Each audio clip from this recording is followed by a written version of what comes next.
If you have a car sitting in your yard that you're not using, or one that you would like to see a family in need of one, this is the episode to find out what you can do to help your community. Stay tuned.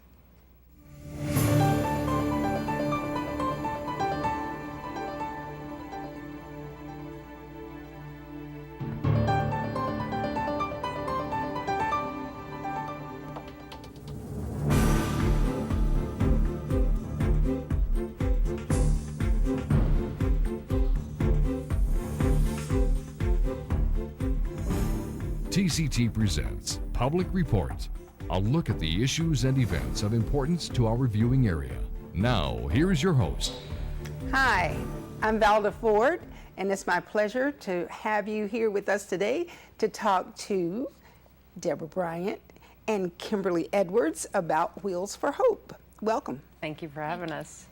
Deborah, tell me about your position there. I'm an external relations coordinator, so I work with the community and car donors and our congregations that support us, get the word out. Great. And Kimberly, I hear that you are the recipient of one of the Wheels for Hope. Yes, ma'am. I got a car back in January from Wheels for Hope. Well, great. We're going to talk a little bit more about it. Tell me, Deborah, about the mission of Wheels for Hope. The mission of Wheels for Hope is to provide affordable, reliable transportation to those in our community that are referred to us by a partner agency. So people are referred to us from these agencies that we are partners with, and they pay $500 for the vehicle, attend an orientation, and then within 6 to 8 weeks they receive keys to a new car, but it's a used car that we call new. Yeah, well, it's been made like new. Absolutely. Did it change your life? Absolutely. Yes, I received a car in January. Before that, I had gone about 2 years without a car, taking the bus here in Greensboro. I also have a young child who is now 1 year old. It was really tough trying to get her to doctor's appointments, things like that, without a car. I was living at Mary's house. They were the agency that referred me to Wheels for Hope, and we got the ball rolling, and it was very quick. I think I applied in November, and very beginning of January, I got my car. That's awesome. That's awesome. Now, what is the benefit to a person to donate a car other than feeling good about the idea of helping someone else? Well, absolutely feeling good about recycling their car and changing a life, but there's also a wonderful tax advantage you get when you donate a car. If the car is used to be placed with someone like Kimberly as a program car, you can claim fair market value on your taxes. If we sell it on our lot, because we also do sell used cars, you can take the price that it was sold for. And lastly, some cars have seen better days, and those are sold dealer to dealer, and you can take a deduction based on the sale of that car. Now, when you're talking about getting cars, I know that with many things where people ask for donations, they can send in all sorts of things. So you get a fair number that aren't going to move ever again? We do not discriminate against cars. They can be running, dented, dinged, need new paint, need all kinds of work. We will take them. We have volunteers that assess the vehicles and determine how they're going to be used. If it's going to be used as a program car, or if it's going to be one that would make a great car for us to sell. I know, having been a young mother with some transportation issues, I imagine that being able to put your baby in your own car with her car seat would really make a difference in lightening your load. Yes, definitely. The buses, it's amazing to have public transportation available, but it's very hard to, cart around a young child, with a stroller, and then, all this and that, carrying them around, taking them to, like I said, doctor's appointments, getting them to daycare so that I can go to work. It creates probably about a 2-hour trip just to get her to daycare, get me to work. In a car, it's 15 minutes, drop her off and go to work. That's perfect. Now, Deborah, I know that there are other organizations that may want a car donation. What makes Wheels for Hope different from those other organizations? Well, all car donation organizations usually support the nonprofit by them selling the car. They go to auction and sell it. How we differ is we are going to look at the car, and if we can use that car in some way, shape, or form, whether it be placing it with somebody or selling it to reap the benefits of the financial part, we will use the car. So it's going to stay local as well. It's going to help a local Greensboro triad nonprofit. So I think that's why a lot of people decide to go our route, because they know that their money and their car is going to help our local community. Now, is this your first car? No, it's not. I have had cars in the past, but I had to sell my last car probably about 2 years ago. Just couldn't afford to keep gas in it, tags and things like that, so, I had to go about 2 years without it, and, It's pretty tough. Yeah, it's really tough. It was one of the reasons why I moved to Greensboro was because of the public transportation, because that was, pretty much the only option for me at the time. But it's,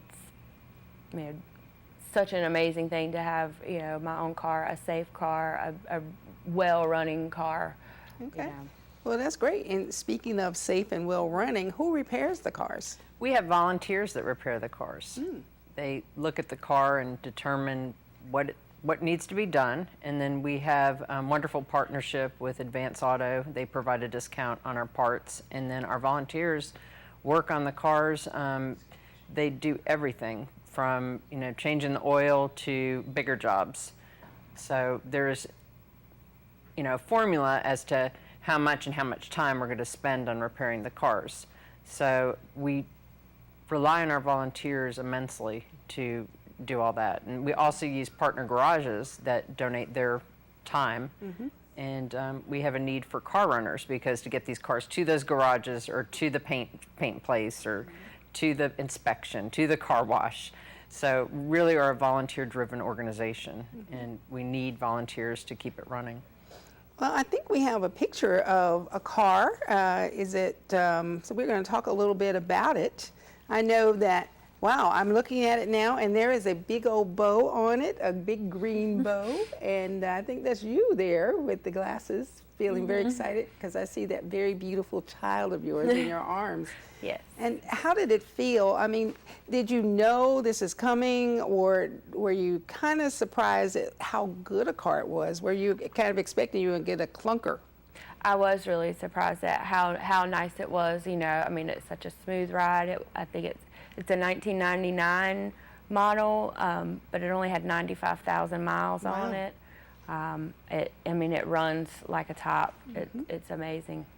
Wow. Well, I know that car looks beautiful. I mean, it looks good, and you're saying it rides good, so what else could you need? Right. Okay. Now, in order to get them there, you're talking about those volunteers that are people who take care of the cars. Are these just licensed mechanics, or are there some people who maybe have been through a class who definitely know how to change the oil and the filters, like a lot of guys that I know, or a lot of women that I know? Right. So Yeah, are there absolutely. qualifications? Well, you do not have to be certified. Most of the gentlemen and ladies that work in our garage have knowledge. They've tinkered in cars. We call them shade tree mechanics. They will learn a lot from just being in our garage and experiencing different things that go wrong with cars. We also have 4 lifts, as well as a fully stocked garage with all the tools you can imagine. We've had a lot of people come that wanted to volunteer as car runners, and when they walk in and see our garage, they're like, oh, now wait a minute, I think I want to check this out. We also, there's a simple stage at the beginning that's mostly a visual inspection to see, do we think this car is worth further? And so pretty much anybody that can see and knows the basics can do that point. And that's a real need, because we can figure out to begin with, okay, this car needs to go to another place. This needs to go dealer to dealer. We don't need to spend more time on it. So there's no specific, all skills are welcome. Now, a car runner would be anyone with a license. Yes, And license. no record. Right, Yeah. right. Yeah, so we don't just want Hot Wheelers going around. Right. We run the license and just check that, make sure that it can be covered and on insurance. We sometimes will have some people that are willing to drive as far as Charlotte to pick up a car if we give them enough notice, And we have 2 gentlemen that enjoy doing that. They'll go, they'll pick up the car, they'll have lunch, they'll come back, they're retired, they don't mind. And we'll look at the car that's donated and say, hey, this sounds like it would make a great program car. It's low mileage, it's in great condition. So we have some car runners that come in on Tuesdays and Thursdays. That's the days. Right now we're open Tuesdays, Thursdays, and we're starting to be open on Saturdays. That's going to free up, I think, people that aren't willing or able during the week can come in on a Saturday to volunteer. But there's a lot of running around because you're picking up cars, dropping off cars, going to the DMV to turn in plates sometimes. There's just lots of little things that are time consuming. Do you have an age range for your volunteers you're interested in? To drive our cars, you must be 25, but you can volunteer in other ways. Even if you're interested in cars, you could do the visual inspection, help us in the office. There's always work that needs to be done, pictures that need to be taken of cars, listing them on the websites.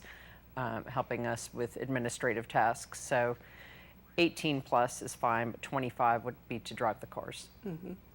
Now, as a person who has been a beneficiary, I know you're here today, obviously extolling the virtues of the program. Do you have the opportunity to tell people about how wonderful a program and maybe people who would never know about Wheels for Hope?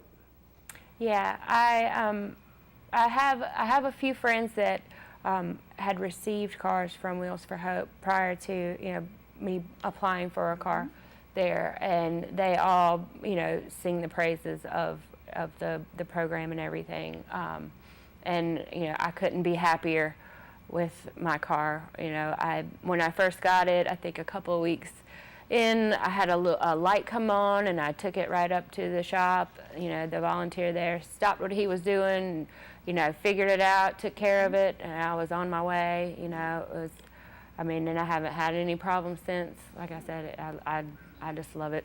That's awesome. Now, I want to find out how people can get in touch with you in case they can't stay for the second part. What is the best number? What is the best way for people to get in touch with you to find out about the program, to offer to volunteer, to give you a car, or even better, give you a big old check so you can buy some parts and things? So they can go to wheels4hope.org, wheels4hope.org, or call us at 336-355-9130. Okay. Well, I know that there are so many wonderful people out there in TV land who have been wondering, what are we going to do with this car? So I imagine you pick them up. Do you tow them in if necessary? Yes. We have an arrangement with a tow truck company. We just need the title to be notarized. It's basically notarizing your signature that you are who you say you are. Sign it over to Wheels for Hope, and then we make the rest easy. We coordinate the drop-off or pickup. We can come and pick up the vehicle. We like to figure out if it's typically within a 30 to 40 mile range, we will send our car runners to get them. And there are some that we will pick up that are further, depending on the shape of the car. And a lot of retirees help with that, you said? Yes. Okay, that's great. Well, what we're going to do is we're going to talk a little bit more about the mechanics of the program, how someone can apply, the different ways that you can help or be helped by being a part of Wheels for Hope. And we're going to come back to you in just a minute or two, and I want you to stay tuned and think about what you can give to help this wonderful program continue. Now, stay tuned. We'll be right back. I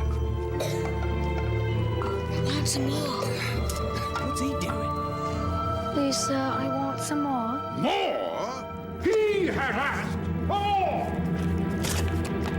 Thank you. Well, he did say please. Yes, he did.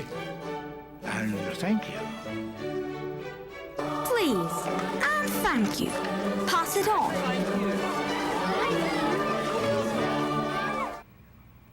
I'm Valda Ford, and welcome back to Public Report. We have two amazing ladies here with me today, Deborah Bryant and Kimberly Edwards, both representing Wheels for Hope. And we had a great talk earlier about the wonderful things about Wheels for Hope, but we're going to move forward to talk about who qualifies for a car from Wheels for Hope.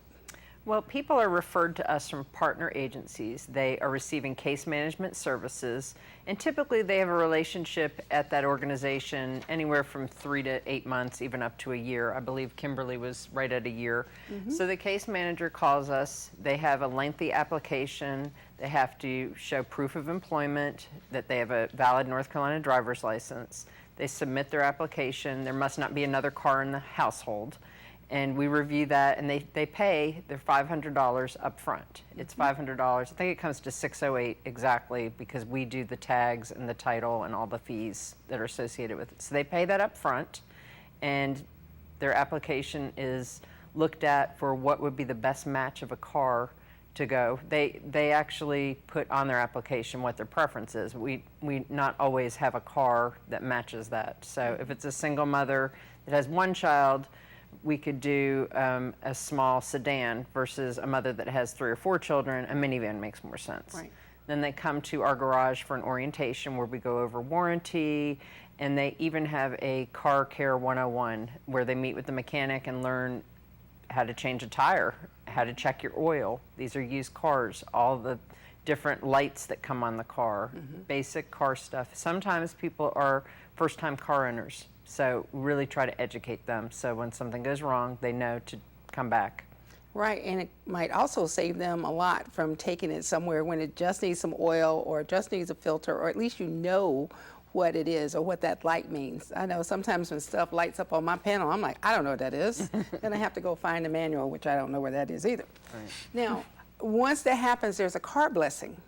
Right. Yes? And Yes. tell me about your car blessing. It was a really great day. You know, they had called me a couple of days before that, told me they had a car and scheduled the blessing. I invited, you know, a couple of members of my family to come. When I got there, you know, one thing I wanted to mention was the paperwork and everything is really, you know, very easy. It's just signing a few documents, and you know, you drive away with the license plate. You don't have to, you know, go through DMV tax and tags. They take care of all of that for you. I mean, it makes it such a simple process. Then, you know, I'm presented the car with the bow on it and all, and you know, get in. The mechanic, you know, kind of showed me a couple of things that, you know, pointed out a few things, let me look under the hood, pointed out, you know, here's the oil cap, you know, things like that. Yeah, we're looking at the picture now. It's a beautiful car. Yeah, and they take some pictures. You know, we surrounded the car, and they said a nice prayer. You know, blessing the car and me and my daughter, and then I was able to drive away. That's really great, really great. Now, Deborah, you talked just briefly about a warranty. Yes. I know anytime you get a used car, whether someone gives it to you, whether you buy it off the lot, you always wonder, you know, what is my responsibility and how soon will it happen? If I drive it off today and it doesn't work, what happens? We have a 6-month limited warranty on the Oh. car. So we are working with people that are really trying to succeed in their life, and a car repair could really be expensive. Big setback. So we tell them, as soon as you see a light or something goes wrong, call us immediately, then we'll schedule an appointment. They come into our garage, our mechanics assess it, and they pay based on where they are in the warranty. The first 30 days is, if anything goes wrong, we say bring it back immediately, because there's no cost in the first 30 days. But after that, it's broken up into miles as well as percentages. It could be 10%, 40%, or then towards the end of it is 70%. So the only thing that is not covered on the warranty would be if somebody, if you had some cosmetic damage that you caused, Right. if you caused, you know, some issues to the car, as well as we don't cover clutches. If the air condition goes, we might look at it, try to put Freon, but that's not something. Our goal is safe, reliable. Right. Okay. Now, I know you talked about getting in cars from all sorts of people. What about those cars that you sell to the public? How does that work? Well, we usually, for example, right now we have a BMW for sale. That's not a car that we would place with a recipient that's going through some economic challenges. Right. So if the car is, typically if it's a foreign car or a large SUV or a gas guzzler, which may be a gas guzzler to me or you, but not to somebody else. We place that on our used car lot, and you can find our used cars on our website, wheelsforhope.org, and there's a tab right there that says used cars, or people can drive by our lot. Our cars are parked right by the fence. They have prices on them. We publicly publicize them on Car Gurus, Craigslist. So the money from the sale of those cars supports our mission. So that's very important that people know that they can actually buy a used car. And where can you get a car where a mechanic has actually checked off what is wrong with it, what they've corrected? We are going to stand by our name, and Wheels for Hope, we're proud of that. Now, can they buy cars any day, or are there certain times when they can buy cars? They can buy cars any day. They can come. We have volunteers Tuesdays and Thursdays. Those are best days if they wanted to take a test drive, but we would welcome anyone to come over and check out our cars. Now, I know you said, Kimberly, that you had friends who had also been blessed with a car. How did it change their lives? Actually, one of them is a good friend that lived in Mary's house with me. Before I got my car, she gave me rides. You know, that was, you know, a blessing, you know, when you're relying on, you know, the bus to, you know, actually get a ride from someone else, you know, and that's one thing that I try to do today is, you know, when one of my coworkers needs a ride home, I, you know, try to do things like that to kind of pay it forward, because I know what it's like not to have it. I know you mentioned during break that now you are able to live on your own. Yes.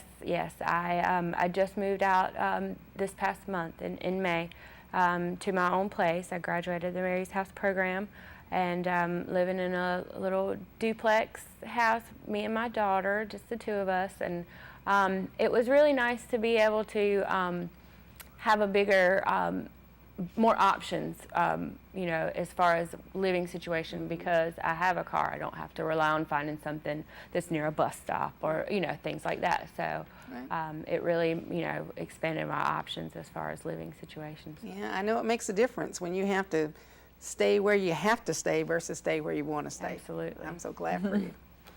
Now, volunteers. You've said that several times. Tell me about what you need in terms of volunteers. Anyone that is interested in cars, a car enthusiast, everything from running cars, which is basically taking cars from point A to point B, or picking up cars that are donated, we make that easy, or actually working on the cars. It can be as simple as a visual inspection of the car to actually getting in there and changing out parts and actually working on the car.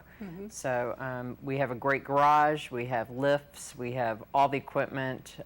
Many are surprised when they walk in, they decide that they want to be mechanics versus car runners, or they do both. We have a lot, and we hate to pull them off working on cars to pick up cars. So it's nice to have an assortment of some people that just want to do car running. That's great, and we can actually coordinate with them and give them a few days notice in some cases, like, hey, on Wednesday could you pick up this car here? So our volunteers are the backbone of our organization.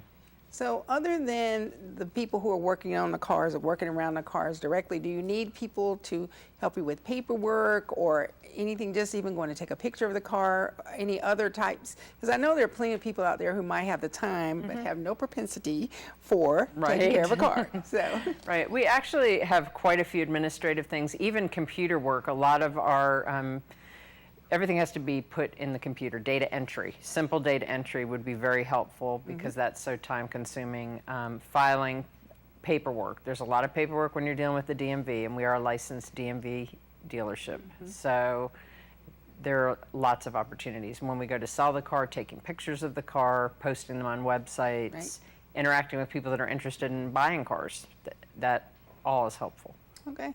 Now, I know that you've been doing this for a bit, and I would like for you to tell me about another family that has benefited from a car from Wheels for Hope. There was a lady who had 4 children, and they were ages baby to 8 years old. And she was explaining to me what going to the grocery store was like with 4 children, a stroller. She said that she would have the oldest one get the stroller on the bus, and then each kid would have a bag. And it sounded like a coordinated effort that was really a struggle. That was the first place she was going to go, was to the grocery store when she got her car. So I give credit to everyone that's working so hard to become self-sufficient. They're doing all the right things. Even before they receive the car is just the final step for them in their self-sufficiency. Right. Now, so far we've talked about women and mothers who have received cars. Are there other populations of people who might benefit from Wheels for Hope? One of our partner agencies is Malachi House 2, and we've had several gentlemen going through recovery that do not have a car, and they really need a vehicle to be able to see their families, to be able to get back and forth to work. Another group that's more serves men is the Arthur Gazelle Transitional House in High Point. We have a number of veterans that are working again and just having to rely on rides and public transportation. I feel when they get the car, they are ready to take on more hours at their job or even possibly switch jobs. They don't have to rely on the bus route or a person that they work with giving them a ride anymore. So it opens up opportunities. Okay. And I'd just like to ask you, Kimberly, one more time, would you give a word of encouragement for young women who may find themselves in a similar situation, and how much you've been helped by this and other programs? Yes. 2 years ago, I was basically homeless. I moved into Mary's house I had about 2 trash bags of clothing when I moved in, and started from nothing, They really helped me, focus on recovery in the beginning, and, really just slowly, piece by piece, put my life back together, getting a job and then getting a car and now a place, I'm amazed that, just 2 years ago, where I was and where I am now. It's, all these programs that help people are just a blessing, and there were times when I felt like it was going to take forever. Right. But I hung in there, and I guess that's my advice to anyone, is just hang in there. Right. It's not on your time, it's on God's time. All just, right. Amen to that. And Deborah, will you one more time give us how to get in touch with you? Please visit our website, wheelsforhope.org. It's wheels, the number 4, hope.org, or call us at 336-355-9130. Thank you both for being here and sharing this wonderful news and sharing your story, and continued blessings to you as you move forward. Thank you. Thank you. And thank you. Now, donate some cars, donate some money, donate some time. That's your job. There are so many people that just the simplest bit of help will move them up to be able to take care of themselves and their families. And that's what we're all about in this human family, taking care of each other. So I hope that you will feel the need, the compulsion to donate your time and your treasure. Thank you so much for being here with us today. It's been my pleasure, and I'll see you here next time on Public Report. Take care. This has been Public Report. Public Report discusses the issues of interest and importance to our viewing area. Please remember that the views expressed by our guests are their own and do not necessarily represent the views of TCT or the station.